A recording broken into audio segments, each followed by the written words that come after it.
You know what's weird? If a company steals your money, that's a crime. If it steals your data, it's usually a scandal. But if they steal your time, that's just bad customer experience. And honestly, that might be the biggest scam of modern life, because time is one thing you never get back. Not money, not products, not apologies. Time is the one thing, once gone, it's gone forever. And the scale of this time loss is just massive. Like, one estimate is the US. It showed that in the US, about 11 billion hours a year is wasted just dealing with government paperwork. In healthcare alone, one Stanford University study found insurance-related admin problems cost about $21.57 billion a year in lost productivity. Of course, translate that to time, and that's probably millions of hours. So what if we lived in a world where companies, governments, and all organizations were actually fined for wasting your time? Not morally judged, not sorry for the inconvenience, but fined, slapped with decent penalties that they have to pay up. So this is the idea of this video as a potential law. You know the story, you book an appointment, let me paint the picture.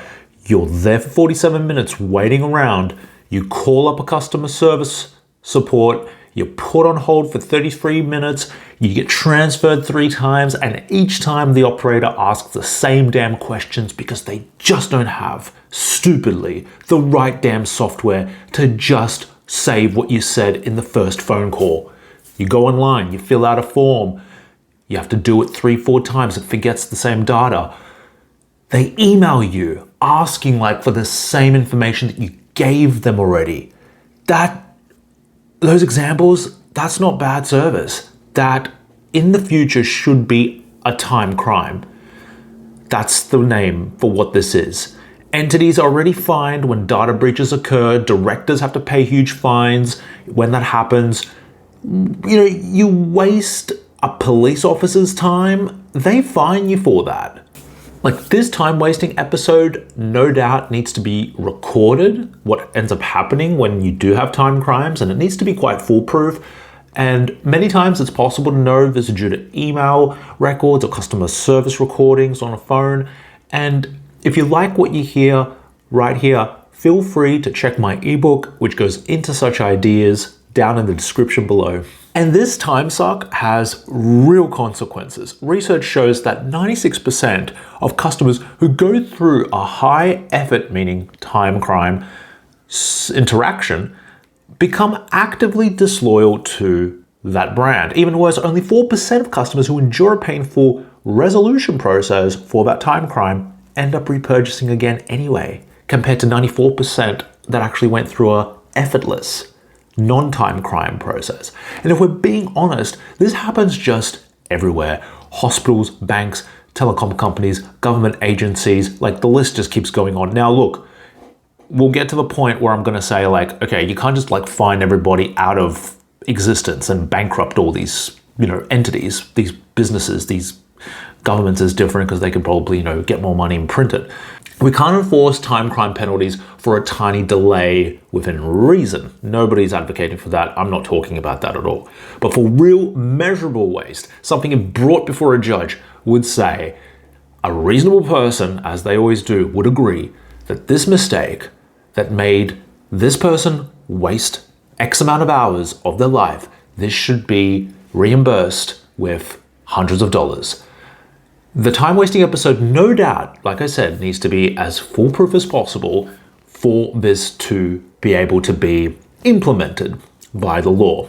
Would you have a specific service that registers time crimes? Would it be the police? We'll get to that soon. And I know it's kind of sounding a little Orwellian, but honestly, I don't think it is when you realize how important time is to most people's lives, and there's so little of it left depending on which people's lifestyles you look at. But making a mistake and issuing a customer a notice that they are the ones that need to clarify and rectify an issue is forcing customers to repeat the same information multiple times. And that's the most common time crime. The long hold times are time crimes, appointments that start late are time crimes. It goes on and on. And of course, like, there is within reason justifications. You know, when you've got like doctors who are under-resourced, they can't take everybody in at the time that they've been booked. There needs to be a range then of time specified. You don't go, and you should not go to a doctor and they say, okay, call up 3 o'clock next Thursday, we'll see you then.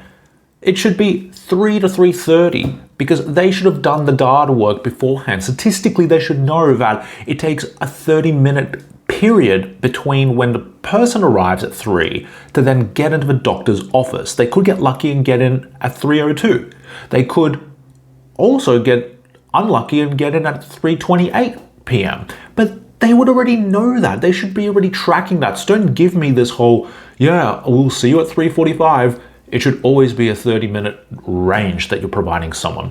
And that's not helpful anyway, because honestly, and maybe I'm living in the clouds, but you would need, I think, in some cases, an extra doctor, right? In order to be able to, as you should probably have already, the ability to spread more patients among doctors. Now, that of course is the problem with the system, because most doctors don't want another doctor taking the money that they could put into their pocket. And so they push for like 15-minute appointments. The more the merrier. Meetings that could have been emails, customer service loops designed to make you just give up. The list goes on and on, because right now those failures cost you, not them.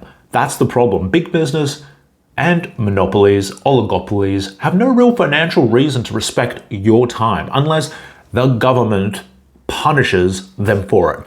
And yes, the government should be punished too. The arms of the government, the bureaucracy, are doing the same time crimes. It's only when decision makers in these organizations or in these businesses feel the pain of a fine, see the money drain from their accounts, that maybe even a public register against guilty entities will actually push them to reform their own processes. If a company wastes 40 minutes of your time, what's the cost of them today? 0. Maybe a bad review.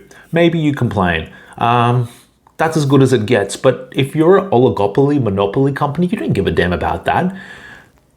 But that 40 minutes, or that 2 hours, or that 8 hours is gone forever from your life as a customer.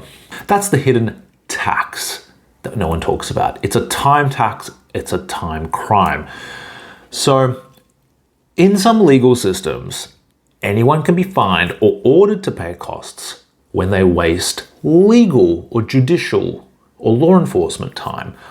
In the courts, a judge can fine you for wasting court time. In employment law, there are cases where businesses get punished for not paying for time worked, including overtime or travel between job sites. So that principle already exists. There's nothing new about this. And if you like what you hear, feel free to check my ebook that goes into such ideas down below in the description.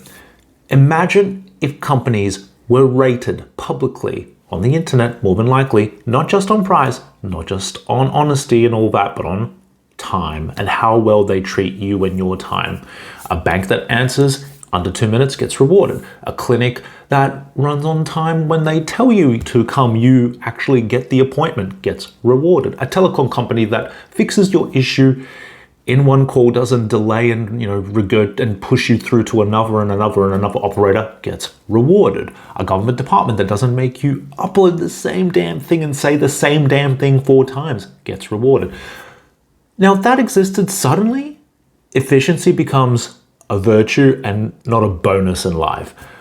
By not being on the guilty list of time crime perpetrators, if that's what we call them, the entities on that list will become honest providers and will actually improve their own business service, their own business processes because of this. Because when that service improves, that's when customer care stops being a slogan that only the executives care about and actually becomes like a cost center, because there's a penalty involved in actually not doing it.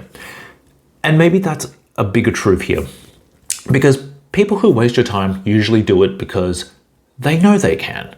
If you make people pay, If you make people wait, you pay. If you make them repeat themselves, you pay.